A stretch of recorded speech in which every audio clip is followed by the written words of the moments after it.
This podcast is intended for educational purposes only and is not intended to replace therapeutic services of any kind. Please refer to the list of references provided if you need support. And welcome back, everyone, to another episode of Sessions with Sara Cate and Ashley. I am Sara Cate. I'm Ashley. And today we want to have a conversation about something that I'm really excited to see what comes out of our mouths, to be quite honest, because there's a lot of fire behind this one, energetically for both of us, just like a lot of chutzpah and like, I don't know if it's like irritation or frustration, but like, I think we both have some kind of strong feelings sitting here. And as always, Ashley and I really don't plan a damn thing. And we throw out a topic, i.e. at like 11 a.m. today, I was like, so what had today? And we throw out the topic and we kind of both sit with it until we meet. And then we just really start the conversation. Yeah. So what you experience with us in this is often, has always pretty much been authentic and unfiltered. Oh, authentic and unfiltered. So today we are going to have a conversation about the masculine and the feminine.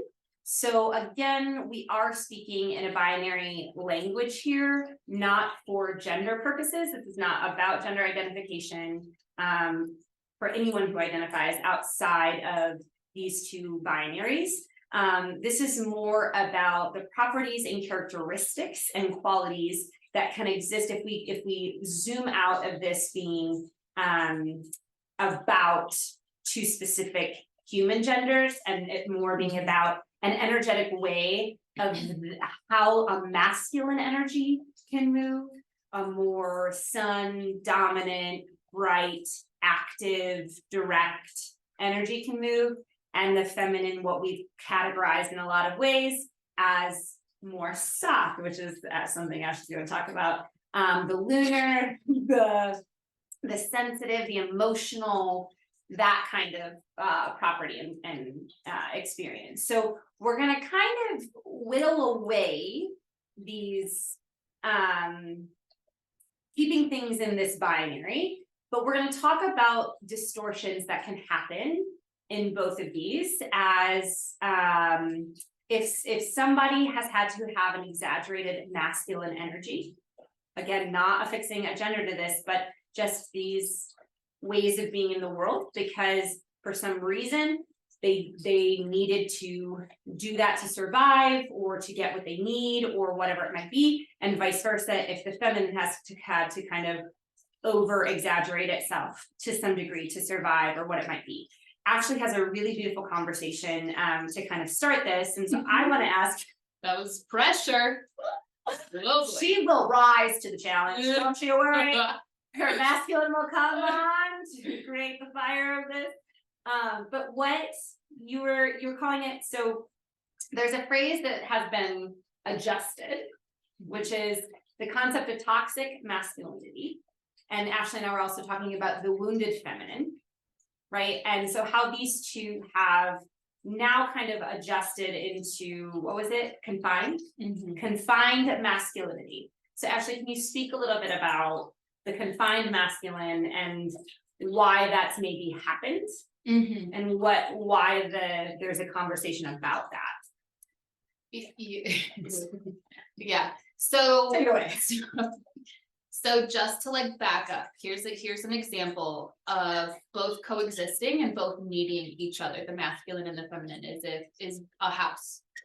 So you cannot have a house if you don't have the plans and the actual building part of this. So the planning, the drawing out the plans, the creativity of like where you're going to put this room and that room and how it all flows together, that is the feminine expression. That is the being, that is the creation, and that is the nurturing, feminine side of it. The masculine is the actual act of building. And so that hopefully is just a very simplistic this is why we need both, because you could have all the plans in the world for your dream house, and if you never build it, you're never going to get a house. Or if you go out and start to build this house with no plans, it's probably going to fall down, right? Nobody wants a house that falls down. No.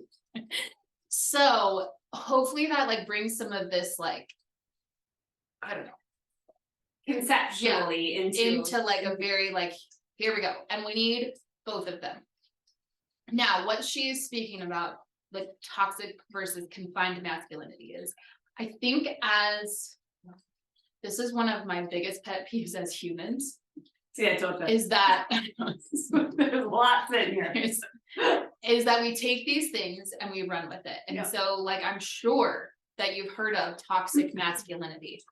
And then everybody was like calling everybody toxic, that they were had all this toxic masculinity and like blah blah blah blah.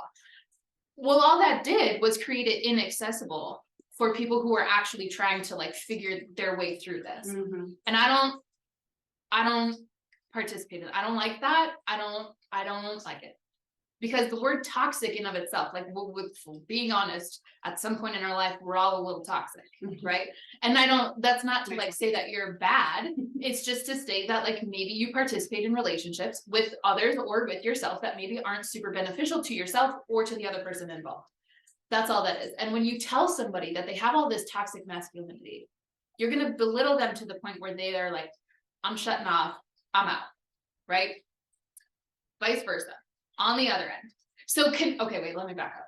Confined masculinity just kind of gives you a little bit of a different viewpoint of this, is that it's kind of like trapped. It's kind of like, how do you express it? It's just like you just confine it to this tiny little space, and that's like all the space it can take up, and it has no permission for anything else. And then on the other end of it, this is where I sent Sarah multiple voice memos today. They were like 20 seconds long each. Yeah. There was 14 of them. No, that's actually accurate. Because I was just dying laughing. Because it kept shutting. I don't know. I don't know. I'm not the best at technology things, and so I mean, it's fun for me, so I don't want her to get better at it. So I kept like, I don't know, I kept accidentally sending too soon, and then I'd be like, oh, sorry, sent too soon. But I got the message. She got the message. So then we go to this other end, and there is now this big push for feminine expression. Yes. And my beef with it is, and this is a beef, makes me so angry. I haven't heard that forever. Well, 98. What? So 98? Listen. Okay. That's so fetch. Please tell me you all have seen Mean Girls. Run out and see it today. So what we have done with this feminine energy is there have been all of these quote experts come out on social media or wherever, and now all of a sudden this feminine energy is expressed, and they'll change their voices to be soft and like lovable, and it's vulnerable and blah. That like the rainbows and butterflies, and in order to be healthy in your feminine energy, you're soft. And that word, I know that word soft can really like irk a lot of people. And now, like, can we control how other people perceive what we're saying? No. But when you are connected into, whether you're talking about the feminine or you're talking about the masculine, when you are connected, neither one can coexist without the other. And there's just different levels of each. Energy is not created or destroyed. It just changes form. And so sometimes we have more flowing on the feminine side. Sometimes we have more flowing on the masculine side. But what this culture has done to us, as it's forcing this like femininity down our faces, is that it has taken away a lot of the experience of what it means to be truly living in your feminine presence, which includes a lot of suppression.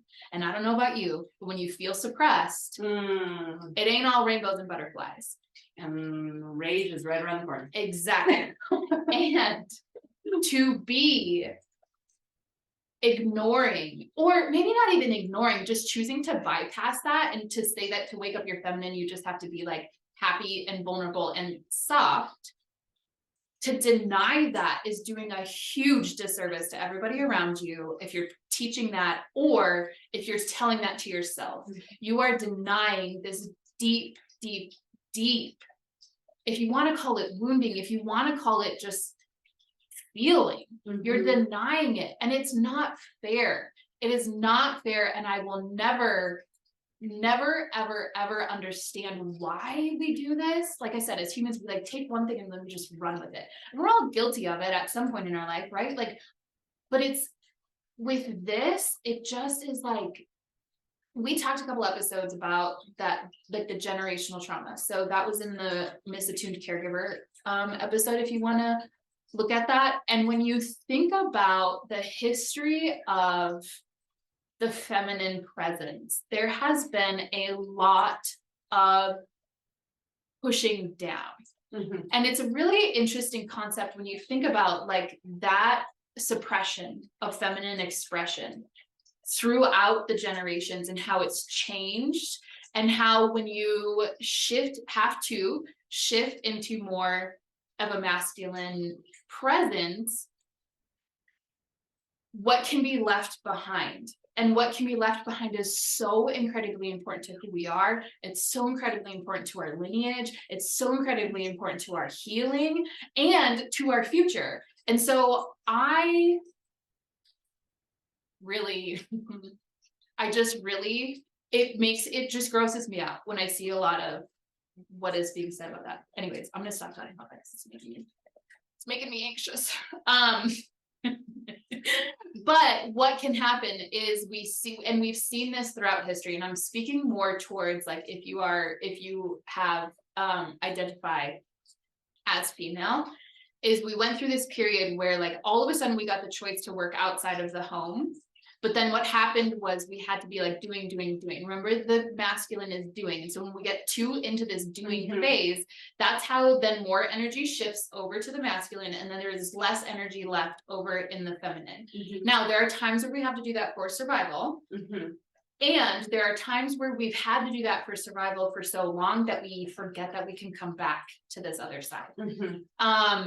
And so when you think about that confinedness, that confined masculinity, if you're speaking in terms of somebody who identifies as female, it looks like denying the being side of you, denying what you're feeling, and just like tunnel vision of, this is my routine, this is my schedule, I have to do this, I don't have time to be with myself.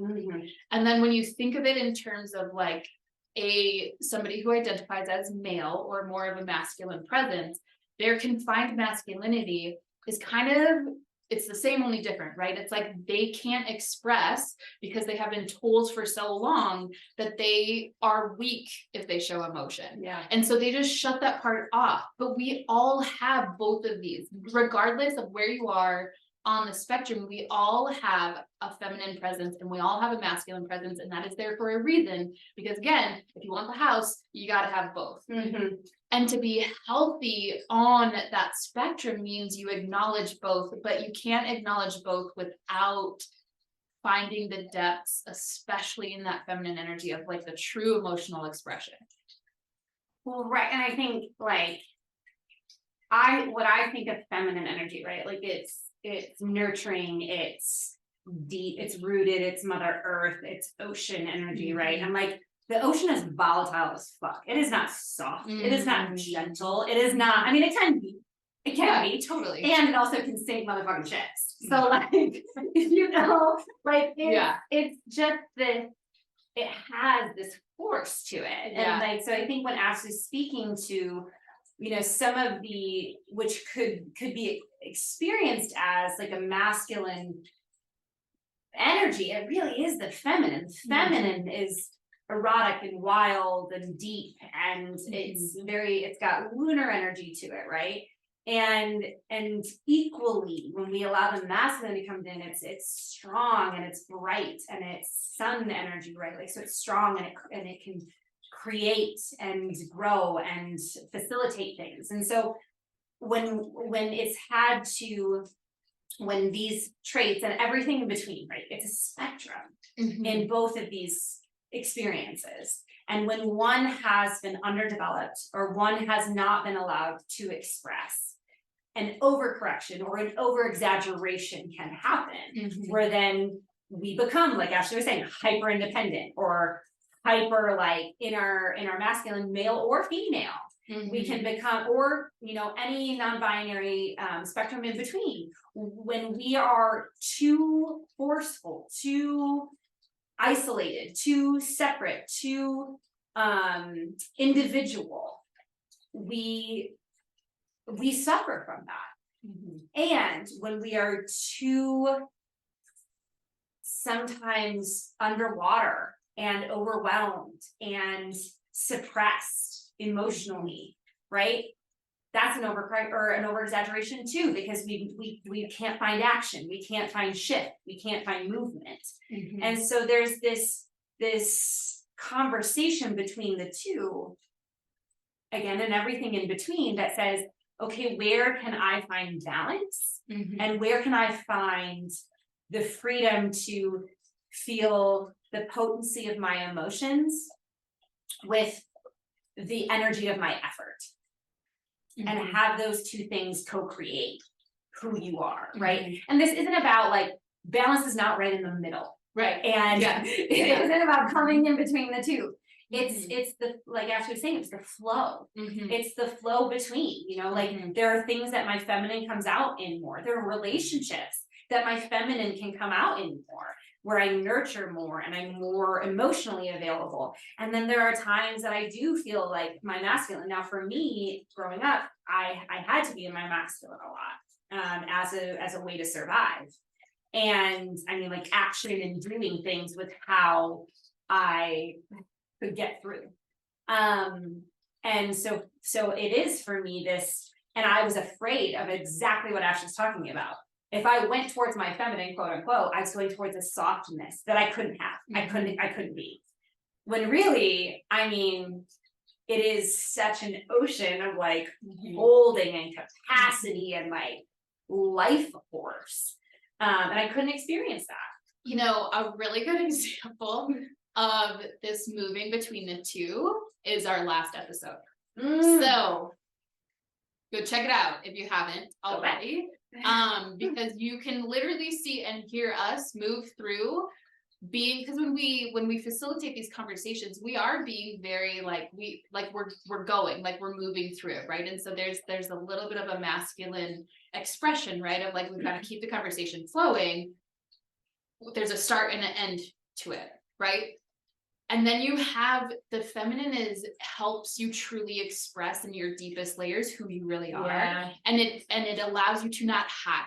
Like you can think of it like it doesn't put a shadow on like your being, right? Masculine doing, feminine being. It doesn't put a shadow on your being. And you see us in this last episode move through that, where we're facilitating conversation. We feel some deep things in that last conversation and we express them.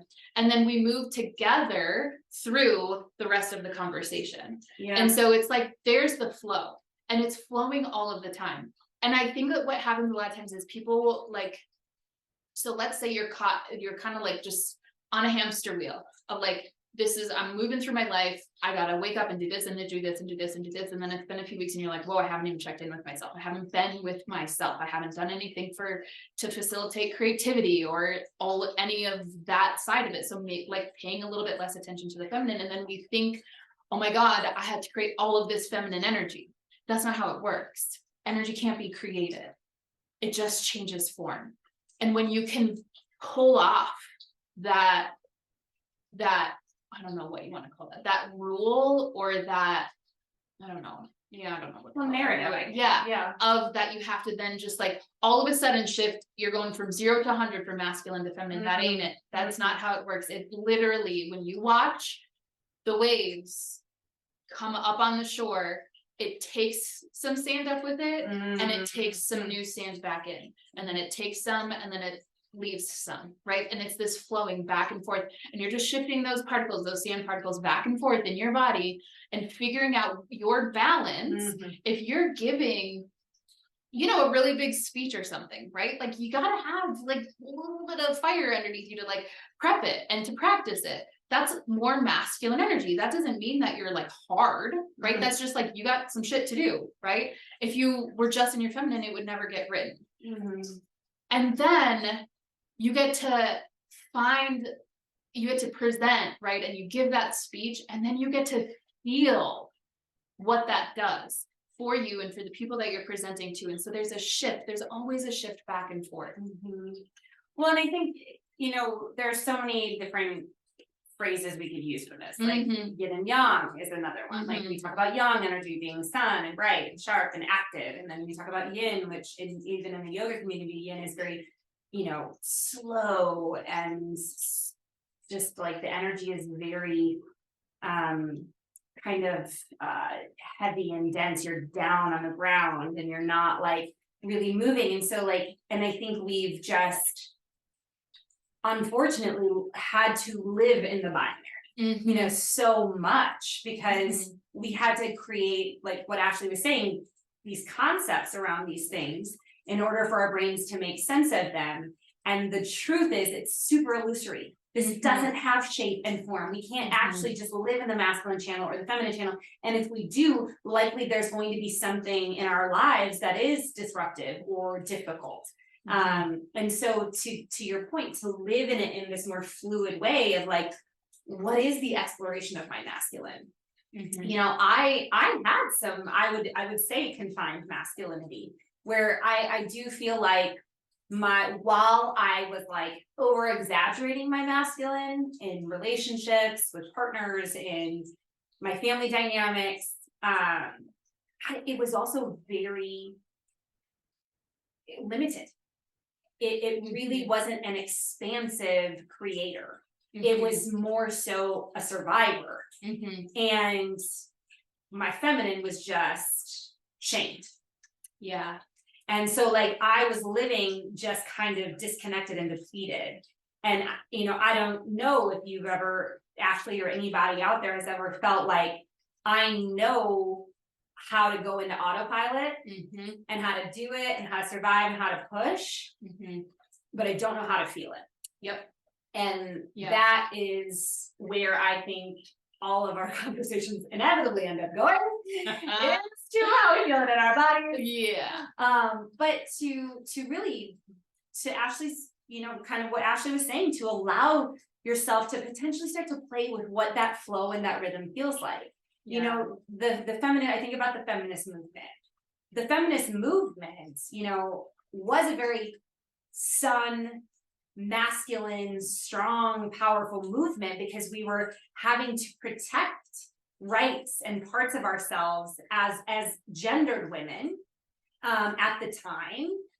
And there had to be this over exaggeration of like effort and fight and push, right? And so like that was a time where an over exaggeration was okay because it needed to be loud and strong and directive. And yet the ironic thing is that it's actually protecting this really deep emotional part of ourselves, and women specifically. And to move kind of into the world where we are now, where women's rights are still fucked. Yeah. Let's just be clear. I can say that. But where we do have non-binary categories for individuals who find themselves not feeling the edges of gender binaries, I think it actually, this is where we learn from what's happening in society, where we can say, we don't have to feel these things in such strong binaries. We can really exist in something that is outside of what our brains categorize. And outside of like having to put things in fucking boxes. So we can like feel comfortable with it. Right. It's getting uncomfortable. Yeah. And trusting that what we feel is real. And is true. And like what these things that are reflect to us sometimes aren't. And we can't necessarily relate to them. And I, probably most of us have been in some kind of romantic partnership at some time in our life. And I think that that is a place where you can see a lot of examples of both sides of this, because yes, when there's a really healthy masculine presence from either one, there can be a really healthy feminine presence from the counterpart, and vice versa. And you can see how, if there is a masculine presence that is not supportive, or a masculine presence that is sitting upon a false feminine root, how that's going to cause some issues, right? Because then it becomes incredibly unhealthy for both people involved, and vice versa, right? Like, we need, your feminine presence needs to have some masculine roots. Your masculine presence has to have some feminine roots. And when you're in partnership, if one person is always on that side, there's gonna be some pretty big conflict. And we probably, if it's not our relationship, maybe it was your parents, that you could see this like fight back and forth, or whoever, just somebody in your life, you can probably find examples, if it's not in yours, somebody else's, how this can cause some like some rift between the two. And even if it's, you know, like I'm speaking on romantic partnerships, but this is true for friendships, for any relationship that you are part of. And so I guess to bring it all like back is the importance of allowing, not to think that like the balance is right in the middle, and to use, if it's helpful to use that visual of the ocean taking some sand up onto the shore and taking some sand back into the ocean with it. It's like the movement back and forth, and it's a continuous movement. It doesn't stay. And if it's staying, that's kind of a sign that like maybe something is up, you know. And it's not to then, you know, this isn't a place of shame. It's a place of like, oh, I've been like really stuck in this side or this side, like what might be going on, like what might be happening, where might I need some more resources, where might I need some help, where, you know, where can I find, not creating more on the other side, but where can I find a little bit more of a shift, where can I shift that water to flow the other direction. Totally. And I think this is a blip Yeah. about this conversation, to be quite honest. And I think like, to name that people are going to have different perspectives on this, and come from different cultures and lineages and all of these different things. And this conversation is, you know, it's cross-cultural in so many ways. However, there are, like anything, there are specific ways in which you might experience these concepts. And so for anything that we talk about, and in particular this session, to notice what this conversation that we're having brings up in here. Yeah, so good. Right. And like notice where maybe you get a little triggered, or notice where, and that's okay. It's okay to be like, this is bullshit, you know. I don't agree with that. It's okay, because that's actually information to say there's something there that's uncomfortable for me, or there's something there that I don't agree with, and I get to explore that. Yeah. Right. Because this is coming from Ashley and I's lived experience with these concepts, and where our frustrations come from, and where our irritations come from. And yes, some can be widely experienced, but it doesn't mean that it's ours is the one. And so what does it elicit in you? What does it bring up in you? And you might feel like, oh, yes, finally, there's language in this that I get and I feel resonant with. And some of it might be like, I don't connect to this at all. And all of that is welcomed, because this, again, is an exploration of what these things mean to us and what they mean to you. Yeah. And how to play with this and have curiosity with this in your body of like, where do I really feel this potency of emotion and depth, and where do I feel this really energized action movement, right? And like explore that, because it might surprise you what information you can find about where there might be a little less flow than you want, and where there might be some ease between the two. And different careers and different roles and different Mhm. relationships bring out all of these in different ways in us. And so just even noticing that, because it can help create conversations with your partner or with your friends or with your family, or even yourself Mhm. around boundaries you need to have. Because Mhm. ooh, that masculine's really unhealthy for my feminine, or that feminine is way too overwhelming for my Mhm. masculine, and whatever that might be, whatever Yeah. iteration of that you experience. But it's just, again, always an invitation to notice what these conversations bring up in you, because we don't sit here pretending to be the expert or authority on anything. We just speak from places of lived experience. Totally. Yeah, exactly. A place of lived experience in hopes that it helps you navigate your own journey. Yes. Okay, well, As always, we are so grateful that that you joined us. And if you felt something lovely and wonderful, or something shitty and irritating, share with your friends. yeah, Be like, this really ticked me off, or wow, this was really illuminating. Share it, like it, subscribe. It just helps us create more access to this information and these conversations, if you find it useful. and we'll see you next time. But bye.